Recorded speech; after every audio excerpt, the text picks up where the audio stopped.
امت مسلمہ کے لیے اللہ رب العزت کی طرف سے ایک بہت ہی بڑا انعام اور اکرام ہے۔ رمضان المبارک کا مہینہ، فضیلت والا مہینہ، برکت اور رحمت اور مغفرت سے بھرا ہوا مہینہ، یہ امت مسلمہ کے لیے اللہ رب العزت کی طرف سے ایک بہت بڑا انعام ہے۔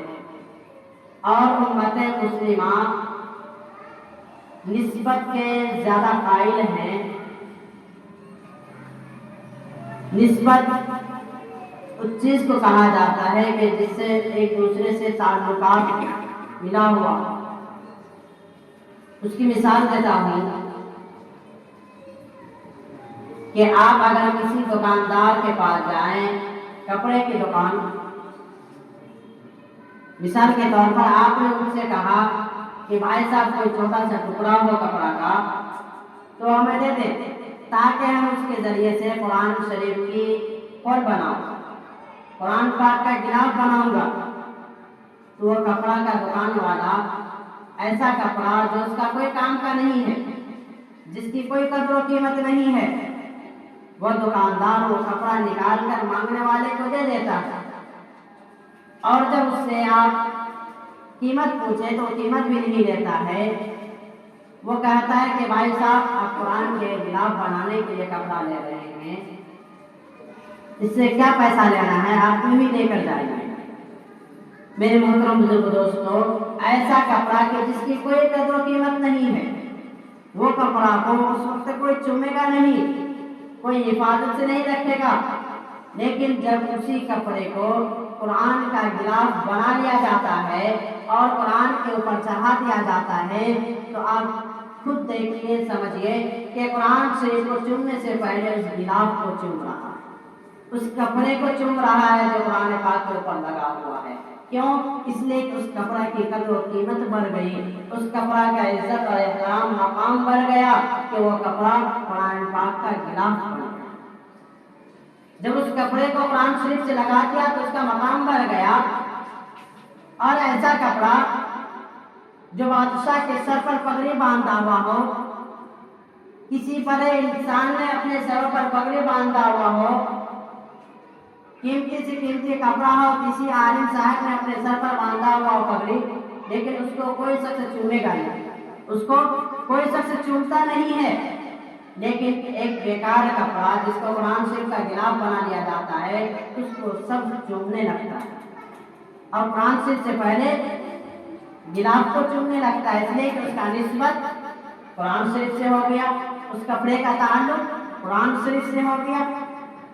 اسی طرح ایک لکڑی کا ٹکڑا ہے، تختہ ہے، اس کا کوئی قدر و قیمت نہیں ہے، پھینکا ہوا پڑا ہوا رہتا ہے، لیکن جب اس لکڑی کے ذریعے سے قرآن کا ریحل بنا دیا جاتا ہے تو اسی لکڑی کا مقام بڑھ جاتا ہے کہ جب قرآن شریف کو اٹھاتا ہے پڑھنے کے لیے تو اس ریحل کو بھی اٹھاتا ہے، اور جب قرآن شریف کو رکھتا ہے اس ریحل کو بھی ادب و احترام سے رکھتا ہے کہ جس طرح قرآن پاک کو ایک ادب اور احترام کے ساتھ رکھتا ہے انسان پر، اسی طرح ادب و احترام کے ساتھ اس لکڑی کا ٹکڑا جس کو ریحل بنا دیا گیا ہے اس کو بھی اتنا ہی عزت اور مقام دیا جاتا ہے، اور اس پر کسی کو چارنے نہیں دیتا ہے، نہ تو وہ لکڑی کا ہے، اس کے اوپر کسی کو نام لے کر جانے کی اجازت نہیں، تو اس پر ہاتھ پیر نہیں رکھ سکتا ہے، اتنا اس کی حفاظت کرتا ہے۔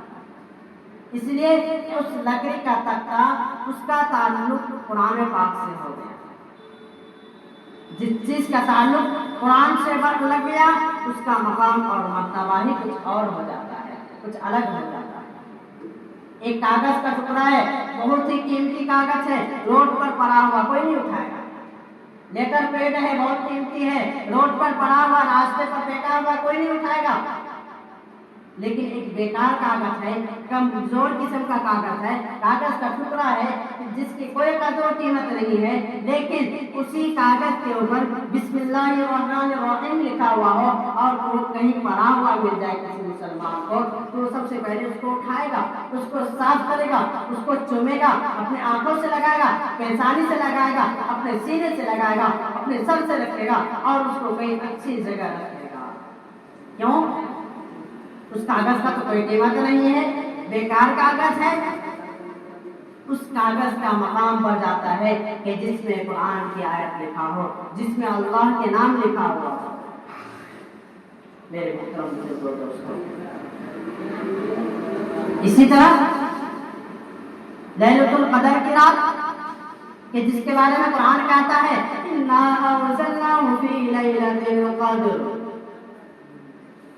کہ ہم نے قرآن کو لیلۃ القدر کی رات اتارا ہے.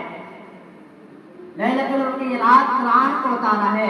اللہ رب العزت نے قرآن کو لیلۃ القدر کی جس رات میں اتارا، اس رات کی اہمیت اور قدر و قیمت کو بڑھا دیا. اور آگے دوسری مثال ہے اللہ تعالیٰ رمضان شریف، جس میں اللہ رب العزت ارشاد فرماتے ہیں قرآن شریف میں شہر رمضان الذی انزل فیہ القرآن، کہ ہم نے رمضان کے مہینے میں قرآن شریف کو نازل کیا. اور جب قرآن شریف جس مہینے میں نازل ہو جائے اس مہینہ کا مقام اور مرتبہ کیا ہوتا ہے وہ آپ سب دیکھ رہے ہیں.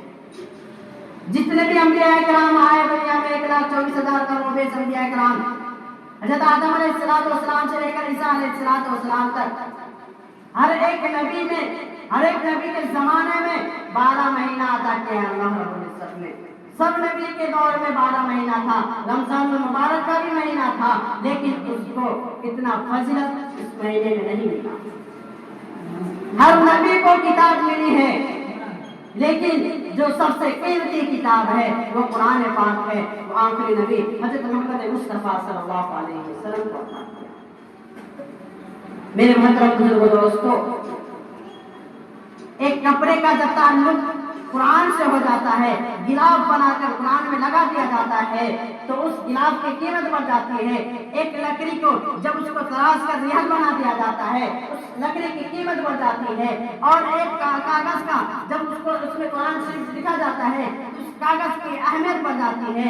ایک کہتا ہے کہ ایک رات میں جس رات میں قرآن شریف نازل ہوتا ہے اس رات کی فضیلت اللہ رب العزت عطا فرما دیتے ہیں. ایک مہینہ ہے کہ جس مہینے میں قرآن شریف نازل ہوتا ہے اس مہینے کو اللہ رب العزت تمام مہینوں کا سردار بنا دیا. میرے محترم بزرگوں دوستو، اور جب قرآن شریف کی وجہ سے ان تمام چیزوں کو کیا تھا کہ مقام مل گیا، تو جب قرآن شریف جو انسان پڑھتا ہے تو اس کا مقام کیا ہوگا، اس کا مرتبہ کیا ہوگا. میرے محترم بزرگوں دوستو، قرآن شریف کا تعلق اللہ رب العزت سے ہے. کہا گیا کہ جو انسان قرآن شریف پڑھتا ہے وہ ایسا مثال دیا ہے کہ سمجھ جاؤ کہ وہ انسان اللہ رب العزت سے باتیں کر رہا ہے. اگر ہم قرآن شریف پڑھ رہے ہیں تو ایسا ہے کہ ہم اللہ رب العزت سے بات کر رہے ہیں. میرے محترم بزرگوں دوستو، کتابوں میں سب سے اعلیٰ کتاب جو آسمانی کتاب ہے وہ قرآن شریف ہے. مہینوں میں سب سے بڑا مہینہ جو مہینوں کے سردار ہے وہ رمضان المبارک کا مہینہ ہے. نبیوں میں جو آخری نبی ہے وہ ہمارے نبی حضرت محمد مصطفیٰ صلی اللہ علیہ وسلم ہے. اور قرآن ملا تو آخری نبی کے حصے میں ملا، آخری نبی ملا تو آخری نبی کے حصے میں ملا. رمضان جیسی مقدس مہینہ ملا تو آخری نبی کے امتی کے حصے میں ملا. لیلۃ القدر جیسی قیمتی رات ملا تو آخری نبی کے امتی کے حصے میں ملا. میرے محترم بزرگوں دوستو، کتنا قیمتی ہم سب ہیں، کتنا فضیلت اور مقام والے ہم لوگ ہیں. لیکن آج ہمارا حال کیا ہے کہ آج دیکھیں تو ہم نے راتوں کو عبادتیں چھوڑ دیا، دل میں جو روزے رکھنا ہے وہ روزے بھی بہت سارے انسان چھوڑ دیا. میرے محترم بزرگوں دوستو، اللہ رب العزت نے رمضان کو فضیلت دیا ہے. کہا کہ جو انسان رمضان کے مہینے میں عبادت کر لے گا اللہ رب العزت اس کے سارے گناہ کو معاف فرما دے گا. اس مہینے کی بہت ہی زیادہ خصوصیت ہے. اللہ رب العزت نے آپ صلی اللہ علیہ وسلم فرماتے ہیں کہ یہ رمضان کا مہینہ، اس مہینے میں آپ صلی اللہ علیہ وسلم کو 5 خصوصیات عطا کیا گیا ہے.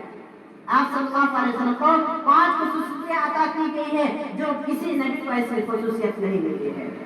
دنیا میں جتنے بھی نبی آئے سب کے اوپر روزہ عطا کیا گیا ہے، لیکن یہ 5 خصوصیت صرف آخری نبی کو دیا گیا ہے. میرے محترم بزرگ دوستوں، کہا گیا کہ ایک انسان جب روزہ رکھتا ہے تو اللہ رب العزت اس روزے دار کے روح کے بدبو کو مشک اور عنبر سے زیادہ قیمتی بنا دیا جاتا ہے۔ اگر ہم روزہ رکھتے ہیں، شام کے وقت ہمارے منہ سے، ہمارے اندر سے جو بدبو نکلتا ہے وہ اللہ رب العزت کو مشک اور عنبر سے بھی زیادہ قیمتی ہے۔ میرے محترم بزرگ دوستوں، آج کتنے ہی ایسے لوگ ہوں گے جنہوں نے روزہ کو ایک کام کی وجہ سے چھوڑ دیا، جنہوں نے روزہ کو ایک چھوٹی سی بیماری کی وجہ سے چھوڑے رکھا ہے، جنہوں نے روزہ کو اپنے کام و کاج کی وجہ سے یا کسی اور وجہ سے چھوڑے رکھا ہے۔ جس نے روزہ کو چھوڑ دیا، سمجھ جائے وہ ڈھیر سارے بہت سارے اللہ رب العزت کے نعمتوں کو چھوڑ دیا، محروم ہو گیا۔ میرے محترم بزرگ دوستوں، دوسری خصوصیت جہاں صلی اللہ علیہ وسلم کو عطا کیا ہے وہ ہے کہ جو روزہ رکھتا ہے اس کے لیے سمندر کی مچھلیاں بھی روزہ رکھتی ہے، سمندر کی مچھلیاں بھی اس کے لیے مغفرت کی دعائیں کرتی ہے۔ سمندر کی مچھلیاں دعا کرنے کا مطلب ہے کہ بہت ہی زیادہ اس کے لیے مغفرت کیا جاتا ہے۔ جب اللہ رب العزت جو بندہ روزہ رکھتا ہے، اللہ رب العزت اس سے محبت کرتے ہیں، اور جب اللہ محبت کرتے ہیں تو فرشتوں سے کہتے ہیں کہ اے فرشتوں، میں فلاں بندہ سے محبت کرتا ہوں، تم بھی ان سے محبت کرو، اور فرشتوں سے کہہ دیتے ہیں فرشتوں پورے آسمان میں اعلان کر دو کہ جتنے بھی فرشتے آسمان میں ہیں سب کے سب اس بندہ سے محبت کریں اور سب کے سب اس کے لیے مغفرت کریں۔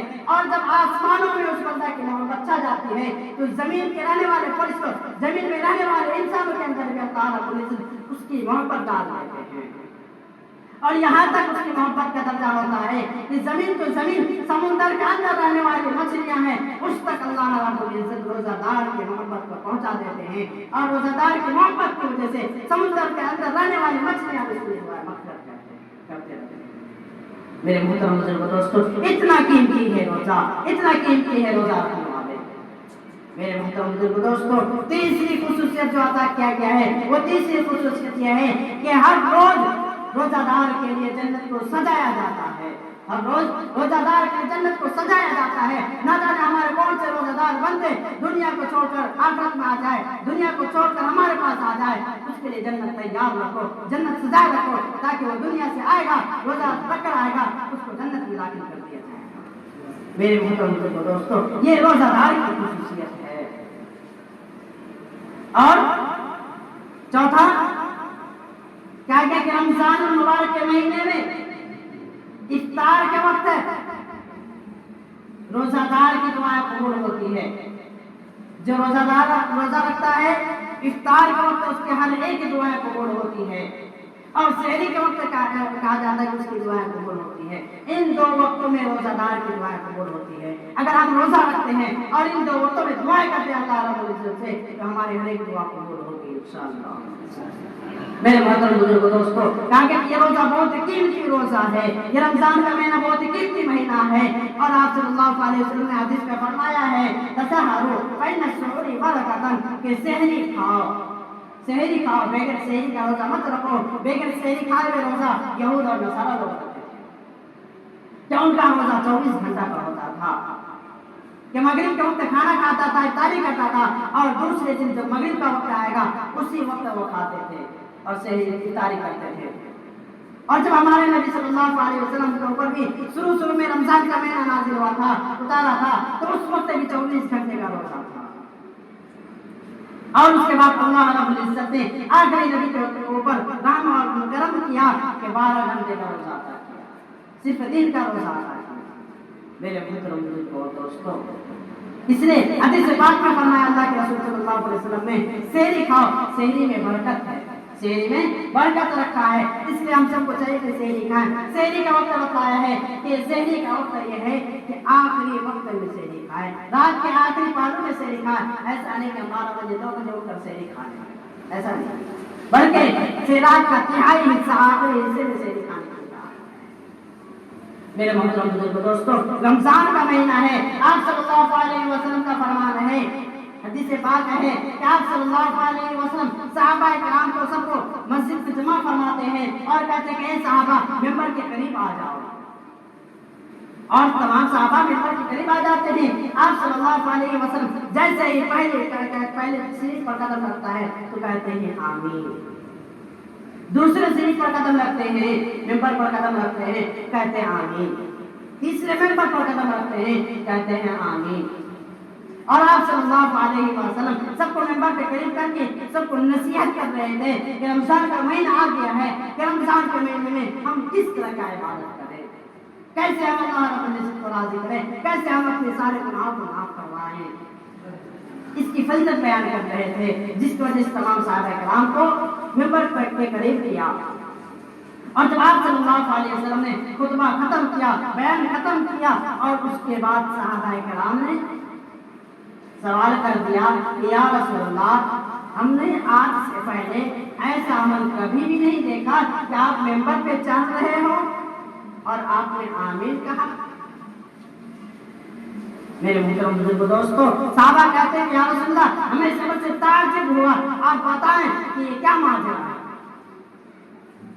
آپ صلی اللہ علیہ وسلم فرماتے ہیں کہ جبرائیل امین آئے ہوئے تھے اور کہہ رہے تھے کہ جس نے رمضان مبارک کا مہینہ پایا اور وہ اپنی بخشش نہ کرا پایا, اپنے گناہوں کی معافی تلافی نہ کر پایا اور اپنے آپ کو جنتی نہ بنا پایا, وہ اس کے لیے ہلاکت ہو. تو آپ صلی اللہ علیہ وسلم نے اس پر آمین کہا. ایک تو جبرائیل امین کے لیے بددعا کر دیا, لیکن آپ صلی اللہ علیہ وسلم نے اس پر آمین کہا کر اور بھی زیادہ سخت وعیدیں بنا دیا, سخت بددعا بنا دیا. یہ تین آدمی کے لیے حضرت جبرائیل امین نے بددعا کی اور ان تینوں پر آپ صلی اللہ علیہ وسلم نے آمین کہا ہے. پہلا شخص جس کو رمضان مبارک کا مہینہ ملا, وہ رمضان مبارک کا مہینہ جس کی فضیلت ہے, بہت ساری فضیلتیں ہیں, وہ رمضان مبارک کا مہینہ جس میں اللہ رب العزت نے قرآن پاک کو نازل کیا, وہ رمضان مبارک کا مہینہ کہ جس میں لیلۃ القدر کی رات آتی ہے, وہ رات جو 1000 مہینوں سے افضل ہے. میرے محترم دوستو, اور دوسری چیز کہا گیا ہے میرے محترم بزرگوں اور دوستوں کہ جو انسان اپنے والدین کو پایا اور والدین کو خدمت کر کے اپنے آپ کو جنت کا بنا پایا, اپنے بخشش نہ کروا پایا, اس شخص کے لیے ہلاکت ہے. جس نے اپنے زندگی میں ماں باپ کو زندہ پایا اور اس کی دعاؤں سے اس کی خدمت کر کے اپنا جنت کا بنا پایا, اس کے لیے ہلاکت ہو. تو آپ صلی اللہ علیہ وسلم نے اس پر آمین کہا ہے. اس لیے ہم سب کو چاہیے کہ اپنے ماں باپ کی خدمت کریں, اپنے ماں باپ کو ناراض نہ کریں. اللہ رب العزت نے کہا ہے کہ اپنے ماں باپ کو اف تک نہ کہو. اف ایک لفظ آتا ہے, اف ہلکا سا کہا, اس تک اتنا بھی اپنے ماں باپ کو نہیں آتا. ماں باپ کی خدمت کرو, اس کے ہمیشہ خوش رکھو. کہا گیا کہ جو انسان صبح کرتا ہے اور صبح میں اس کے ماں باپ نہ کہتا ہے کہ راضی ہوگا اس سے, اللہ رب العزت اس کے لیے جنت کے دروازے کھول دے. میرے محترم بزرگوں دوستو, اگر ہمارے والدین ہیں تو ہم دونوں کی خدمت کریں. اگر صرف ایک ماں یا باپ ہے تو ہم اس کو خوش کر کے, ہم اس کو خدمت کر کے ہم اپنے آپ کو جنت کا حقدار بنا دیں. اور تیسری چیز فرمایا کہ جب نبی صلی اللہ علیہ وسلم کا نام آئے اس پر ہم درود شریف نہ بھیجیں, اس پر لعنت فرمائیں. جبرائیل امین نے کہا یا رسول اللہ, آپ کا نام آئے اور اس پر کوئی درود نہ بھیجے, اس پر لعنت ہو, ہلاکت ہو, بربادی ہو. تو آپ صلی اللہ علیہ وسلم نے اس پر آمین کہا ہے. اس لیے جب بھی نبی کا نام آئے اس پر درود پڑھنا چاہیے, زیادہ کم سے کم صلی اللہ علیہ وسلم کہنا چاہیے. پورا درود شریف پڑھ سکتے ہیں, اگر پورا درود شریف نہیں پڑھ رہے ہیں, جب محمد صلی اللہ علیہ وسلم کا نام آئے, آپ صلی اللہ علیہ وسلم کا نام آئے, اس وقت صلی اللہ علیہ وسلم کہہ دیں. کہا کہ سب سے بڑا وکیل, سب سے زیادہ کنجوس وہ ہے کہ جو نبی کا نام آئے اور درود شریف نہ بھیجے. میرے محترم دوستو, اللہ تعالی ہم سب کو اس بات کو کرنے کی توفیق عطا فرمائے. اللہ رب